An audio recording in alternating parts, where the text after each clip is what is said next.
The night was perfectly cold and still across the Channel country. Willie Parsons sat on his horse, the leather of his saddle creaking softly as he shifted his weight. Around him stretched nothing but flat, endless darkness. The kind of darkness that exists only in the remote Australian outback, where the nearest town is hundreds of kilometres away and the stars are so bright they cast shadows. It was 1973 and Willie was driving cattle through one of the most isolated regions on Earth. He'd made this journey dozens of times before, knew every waterhole and track, every landmark in this desolate country. A man didn't survive out here without knowing the land intimately. But what he was seeing now, this was something beyond his experience, beyond his understanding. A light had appeared on the horizon, not the warm flicker of a campfire or the steady beam of headlights. This was different. It glowed with an eerie, unnatural luminescence, like a miniature moon hovering just above the ground. And as Willie watched, transfixed, the light began to move. It drifted closer, maintaining its height, maybe 2 or 3 metres off the ground. Willie's horse shifted nervously beneath him, sensing something was wrong. The light continued its approach, slow and deliberate, as if it were watching him, considering him. Then it stopped. Hanging in the darkness about 50 metres away, Willie could see it clearly now, a sphere of greenish white light, pulsing gently, casting an otherworldly glow across the scrubland. There was no sound, no engine, no wind, nothing, just silence and the impossible floating light. He felt the hair on the back of his neck stand straight up, the hair on his arms, on his legs, all rising in an involuntary response to something his rational mind simply couldn't process. His horse was trembling now, ready to bolt. Willie Parsons was a tough man, hardened by decades in the outback. He'd faced droughts, floods, venomous snakes, and isolation that would break most people. But he sat there in the darkness, watching that light pulse and hover with apparent intelligence, and he felt something that he rarely experienced. Pure, primal fear. After what felt like an eternity, but was probably only minutes, the light began to move again. Not away, but to the side, keeping its distance. It seemed to pace him, matching his speed as he urged his horse forward. And for the next hour, that light followed him through the darkness, never getting closer, never falling behind, just there, a silent, glowing companion through the emptiness. When dawn finally broke and the light vanished with the rising sun, Willie Parsons was left with an experience he could never fully explain. He'd seen the Min light, and like countless others before and after him, he would spend the rest of his life trying to make sense of what happened that night in the Channel country. Welcome to Strewth, a podcast where we delve into the most perplexing mysteries Australia has ever witnessed. I'm your storyteller, Mark, and today we're travelling to the Channel country, a vast, remote region straddling the Queensland, South Australia and Northern Territory borders. This truly is some of the most isolated terrain on Earth, where 1.3 million square kilometres of flat, treeless plains stretch to every horizon, where towns are separated by hundreds of kilometres of red dirt and scrubland, and where, on certain nights, mysterious lights appear that have defied explanation for thousands of years. The Min lights are described by witnesses as glowing spheres that hover, follow travellers, split into multiple orbs, and move with apparent intelligence. First Nations Australians observed them for millennia before European settlement, incorporating them into Dreamtime stories as ancestral spirits. European settlers first documented them in the 1890s near the now vanished Min Hotel in Queensland, giving the phenomenon its enduring name. What makes the Min lights so compelling is the sheer number and credibility of witnesses. We're talking about truck drivers, station owners, police officers, scientists, and entire families who've watched these lights for hours. So join me here in the outback as we explore one of Australia's most enduring enigmas, a phenomenon that exists at the intersection of science and the unexplained.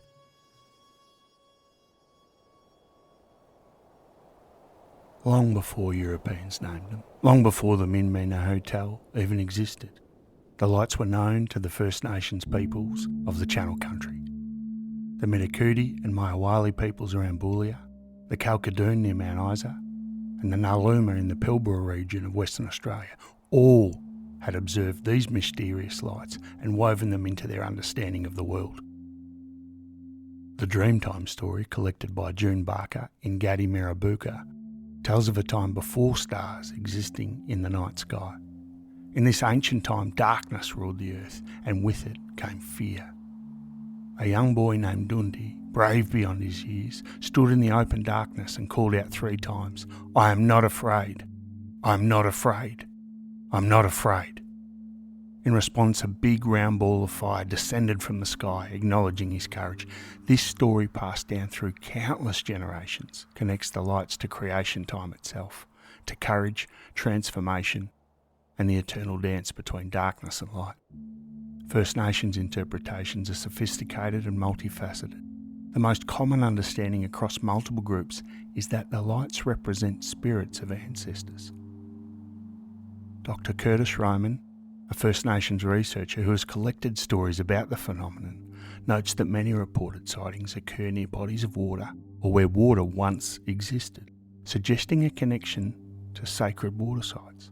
The lights move in ways First Nations people describe as like a snake, which may link to rainbow serpent beliefs, one of the most important creation beings in First Nations spirituality. But perhaps most significantly, the lights are believed to perform a guardian's role, checking on sacred sites and scaring off people who aren't supposed to be there. Some Indigenous Australians have observed that the number of sightings increased with European settlement in the outback. Whether this indicates environmental changes, the lights fulfilling their guardian role more actively, or simply more reporting as communities interacted, remains open to interpretation. But what's clear is that First Nations knowledge includes specific protocols for encountering the lights, avoiding direct engagement, making particular sounds to ward them off, and showing proper respect.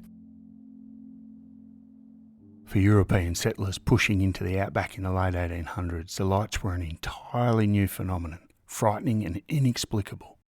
The first documented European encounter occurred in the 1890s near Boulia in Queensland's Channel Country, though the exact date remains disputed, with sources suggesting anywhere from 1890 to 1918. The encounter involved a stockman who was riding alone at night. He saw a light approaching him across the plains, growing larger and brighter as it came closer.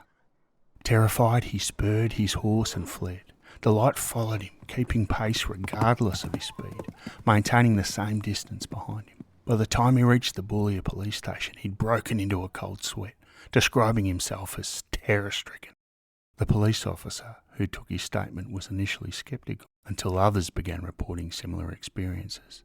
The lights were appearing regularly near a local landmark, the Min Min Hotel, a rough and ready establishment that served travellers on the remote track between Boulia and Winton. The Min Min Hotel itself burned down in February 1924 during a massive storm, leaving nothing but ruins in the desert. But the name stuck. These mysterious lights became known as the Min Min lights after the vanished hotel, where so many witnesses first encountered them, where so many witnesses had to down a few quick drinks just to recompose themselves. D.B. O'Connor's 1934 poem, Light of the Min Min, proved culturally transformative. It told of a horseman encountering a phosphorescent bird near the Min Min Hotel. This single poem is credited with popularising the phenomenon nationally, transforming it from a regional curiosity into a true Australian legend. Sightings increased dramatically after the poem's publication, whether due to increased awareness or something else entirely. By the 1960s, the Min Min lights had cemented themselves in Australian folklore. Road signs entering Boulia began reading, This unsolved modern mystery is a light that at times follows travellers for long distances. It has been approached, but never identified.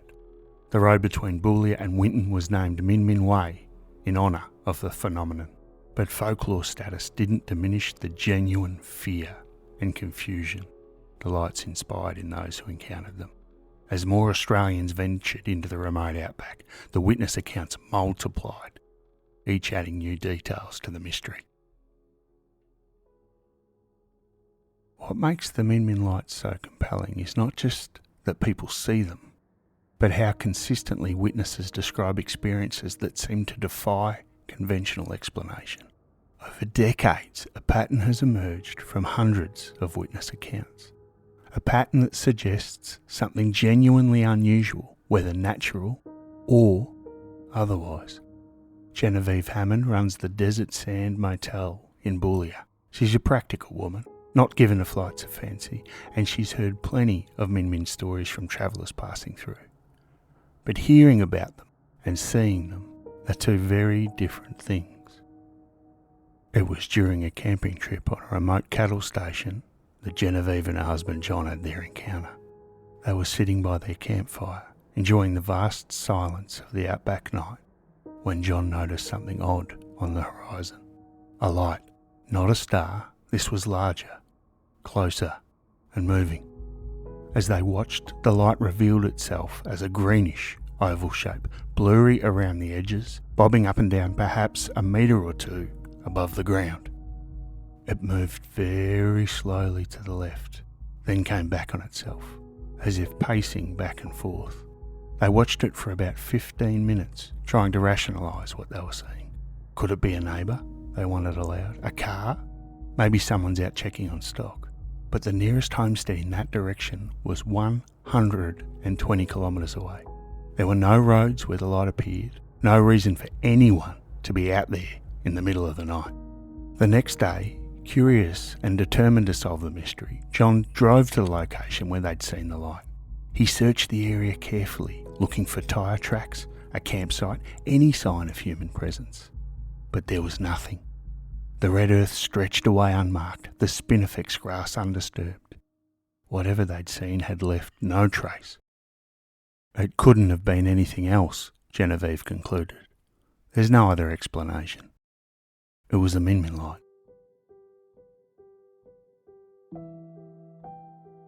Shelley Norton, Boulia's tourism officer, reports that encounters continue regularly. In the year before a recent interview, 4 visitors reported seeing the lights. They come in and they don't know what they've seen, Norton explains, but you can guarantee that it's a Min Min light. One September sighting involved a family camping on the Boulia to Winton Road. The husband saw what he thought was the moon rising, then turned around and saw the actual moon on the opposite side of the sky. It was like there was 2 moons, he reported, stunned. Then one disappeared. Norton has observed patterns in the encounters. Sometimes it's a lone object that stays the same distance away. Other times, it seems to follow people, then splits into 2 or 3 and dances above the treetops. The following behaviour that is often reported is particularly unnerving.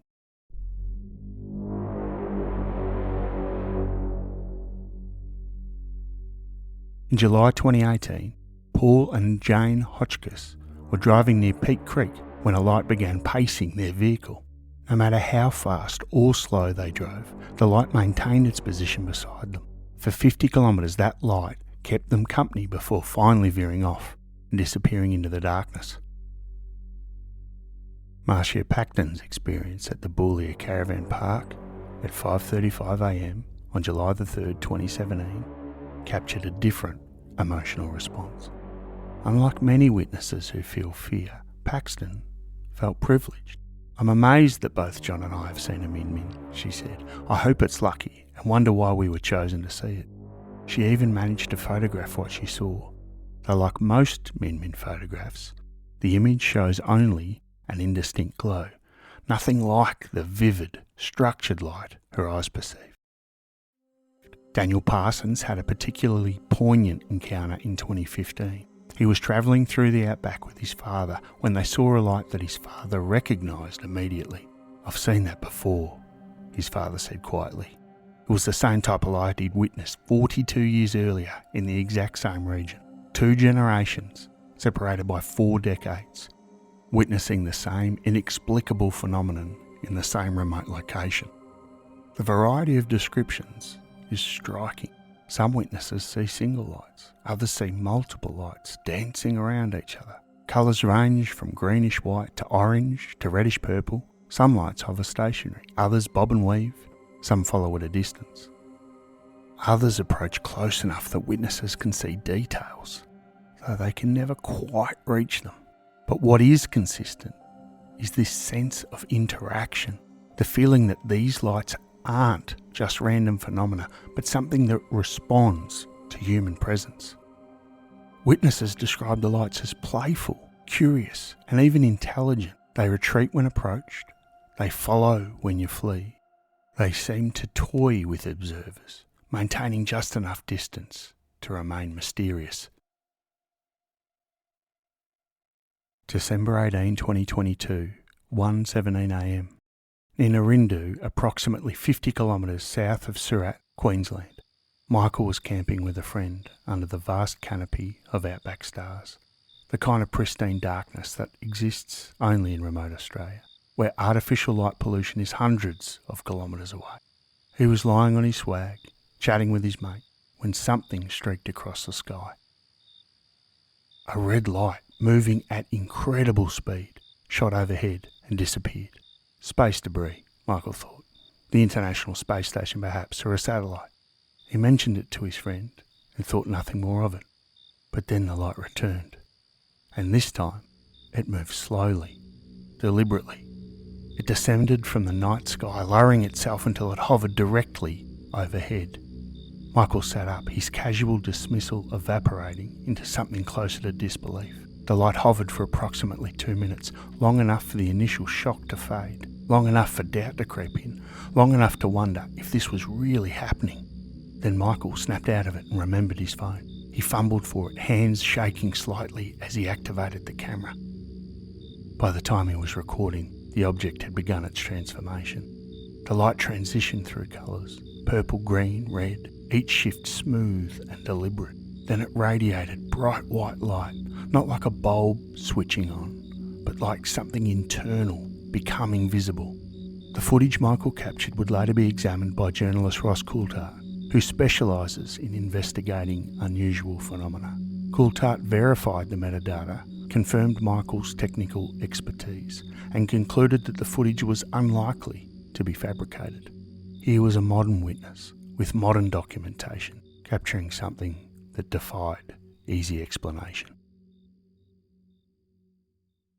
These recent encounters that we've just told you about from 2015, 2017, 2018, 2022, they demonstrate that the Min phenomenon is not fading into history. It's ongoing, actively witnessed, regularly reported.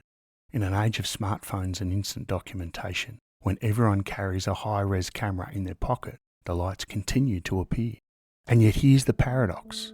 Professional photographers consistently produce only indistinct glows, nothing like the vivid lights witnesses describe seeing with their naked eyes. Michael's 2022 video is the clearest modern documentation available, and even it shows something ambiguous, compelling but not definitive.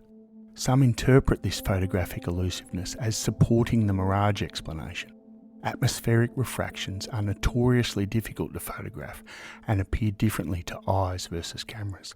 Others suggested something more unusual about how the phenomenon interacts with different sensing modalities, something that affects human visual perception differently than photographic sensors. The proliferation of smartphones and cameras has not produced the expected flood of definitive evidence. Instead, it's deepened the mystery, adding a new layer of puzzlement to a phenomenon that was already inexplicable enough. Professor John D. Pettigrew was not a man prone to believing in the unexplainable. As an emeritus professor of physiology and director of the Vision, Touch and Hearing Research Centre at the University of Queensland, he approached the Min lights with rigorous scientific scepticism. He'd heard the stories, he'd listened to the witness accounts, and he decided to investigate properly. His hypothesis was straightforward. The Min lights were superior mirages called fata morgana, caused by temperature inversions. In the outback, cold, dense air settles next to the ground at night. This layer acts as what Pettigrew called a giant fibre optic light pipe, refracting light from distant sources, potentially up to 300 kilometres away, over the horizon and into the night sky. The theory was elegant. It explained the light's apparent movement as the refraction of moving vehicle headlights on distant roads. It explained colour changes, as atmospheric refraction shifts wavelengths from red to orange to yellow to green. It explained why sightings peak in midwinter when stable air conditions and cold ground layers are most pronounced. In 1992, Pettigrew conducted his definitive experiment. He drove his vehicle 10 kilometres from his campsite, placing it completely out of normal line of sight over a slope and into a watercourse. With his headlights on, 6 observers at camp watched through binoculars. Via radio, they reported seeing a bobbing light just above the horizon, approximately half the size of a full moon, with colour changes from vivid red to orange to yellow to green. When Pettigrew switched his headlights on and off, the light disappeared and returned. He had successfully reproduced the Min phenomenon on demand under controlled conditions. Later, using careful geometry, he determined that a Min light he observed was actually truck headlights approximately 300 kilometres away, an astonishing demonstration of atmospheric refraction's power. His research, published in March 2003 in the journal Clinical and Experimental Optometry, remains the definitive scientific explanation. It's rigorous, peer-reviewed, and experimentally verified. Case closed. Except it wasn't, not entirely, because Professor Pettigrew, despite his scientific triumph, had his own encounter with the phenomenon that left him unsettled. He initially saw what his team thought were fox eyes reflected in headlights, but when they turned off the headlights, the bright spot of light remained, glowing in the darkness. The experience was powerful enough that he noted the phenomenon could reduce grown men to tears, and described his own reaction as literally hair-raising. He was a scientist who had explained the mechanism, demonstrated it experimentally, published his findings, and yet acknowledged that something about the direct experience transcended his explanation. The interactive behaviour, lights that chase vehicles for 50 kilometres, split and merge, approach and retreat, maintain constant apparent distance despite pursuit, these suggested either profound psychological components or genuine unexplained aspects. Pettigrew died in 2019 following a car accident, leaving the field without its primary investigator. Since his 2003 paper, no major peer-reviewed scientific research has emerged on the Min lights. The extreme remoteness of the Channel Country makes systematic study difficult. It requires extensive travel into isolated regions with very challenging conditions. Unlike Norway's Hessdalen lights, which have been identified from 40 years of continuous automated monitoring, no permanent scientific observation infrastructure exists for the Min phenomenon. The man who solved the mystery became, in his own way, one of its most credible witnesses to its genuine strangeness. His scientific explanation stands valid and important, but his personal acknowledgement that something remains unaccounted for, that the experience exceeds the explanation, adds a layer of complexity that skeptics and believers alike must grapple with. Today, the Min lights continue to puzzle and fascinate. Boulia has embraced the phenomenon, investing nearly $500,000 in 2021 in the Min Encounter Facility, an interactive centre that explores both the Aboriginal cultural significance and the scientific explanations. The town hosts annual camel races that draw thousands to one of Australia's most remote locations, all under the banner of the mysterious lights. The modern scientific consensus, such as it exists, accepts Pettigrew's Fata Morgana explanation as the most rigorous and experimentally supported theory. But this consensus is thin. The phenomenon remains scientifically understudied compared to similar global phenomena like Norway's Starlin Lights or even the Marfa Lights of Texas. What persists beyond the explanation are the experiential realities that don't quite fit. The pre-automobile First Nations account, which span a millennia, cannot be explained by refracted car headlights. This requires either different mechanisms or different interpretations of what witnesses experienced. The interactive behaviour described by modern witnesses seems more sophisticated than simple atmospheric refraction would suggest. The photographic elusiveness remains genuinely puzzling. If Min lights are simply mirages of distant light sources, modern photographic technology should capture them reliably. The consistent failure of professional photography and instrumental detection, despite simultaneous visual sightings, suggests something unusual is occurring. Whether it's the way atmospheric mirages interact with human vision differently than with sensors, psychological components beyond simple optics, or something else entirely. But perhaps the most significant aspect is cultural. The Min lights represent a rare Australian phenomenon where First Nation traditional knowledge predating European contact remains actively acknowledged and respected. The lights can simultaneously be atmospheric optical phenomena, guardian spirits protecting sacred country, and defining symbols of outback mystery, without these perspectives necessarily conflicting. The phenomenon sends us a friendly reminder that even in our technological age with satellites, sophisticated instruments and global information networks, significant mysteries persist in unbelievably remote places. The Channel Country's 1.3 million square kilometres of flat, treeless plains create atmospheric conditions found nowhere else on Earth. Perhaps it's appropriate that such a unique landscape harbours a unique mystery. On one level, the Min lights represent a fascinating atmospheric phenomenon, a trick of light and temperature that creates convincing illusions. Pettigrew proved that much beyond reasonable doubt. But on another level, there's something more. They're a reminder that human experience exceeds scientific explanation, that seeing something with your own eyes in the vast isolation of the outback carries a weight that no laboratory replication can match. Willie Parsons, that tough old drover, felt his hair stand on end in involuntary fear.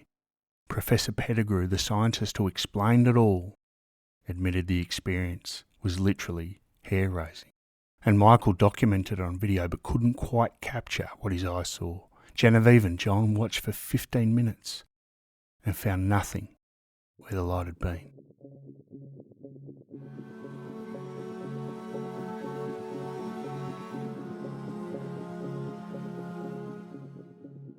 So out there in Channel Country, on certain clear, cold nights, when the temperature inversions create perfect conditions for atmospheric miracles, the lights still dance across the darkness. They still follow lonely travellers down remote tracks. They still hover and bob and split and merge in ways that make witnesses question everything they think they know about the natural world. We may never know with certainty. And perhaps that's fitting. In a world where we can explain so much, where satellites map every square metre of the Earth's surface, where no corner remains truly unknown, maybe we need some mysteries to persist. Maybe we need places where the darkness still holds secrets, where lights dance that we can see but can't quite grasp, can explain but can't quite understand. The Min lights remind us that Australia still has wild spaces, empty spaces. Places where the ancient and modern coexist, where scientific knowledge and traditional wisdom both have something to teach us, and where, if you're very lucky, or very unlucky, you might encounter something that defies all of your certainties about how the world works. Strewth, what a story.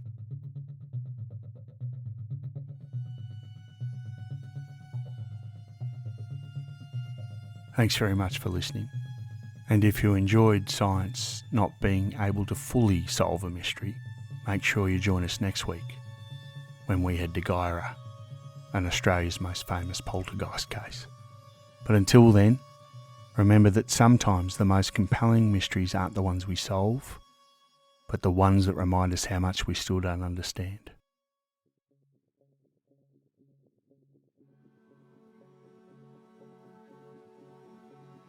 Big thank you to everyone for all the support the show's received. Make sure you follow us on all of the socials. Just look up Strewth Podcast. You'll see the logo there. And if there's an Australian mystery that you'd like me to cover, please don't hesitate to reach out. strewthpodcast@gmail.com. I'd love to get some listener requests, cover the cases that you want to hear. But until then, thank you very much for listening.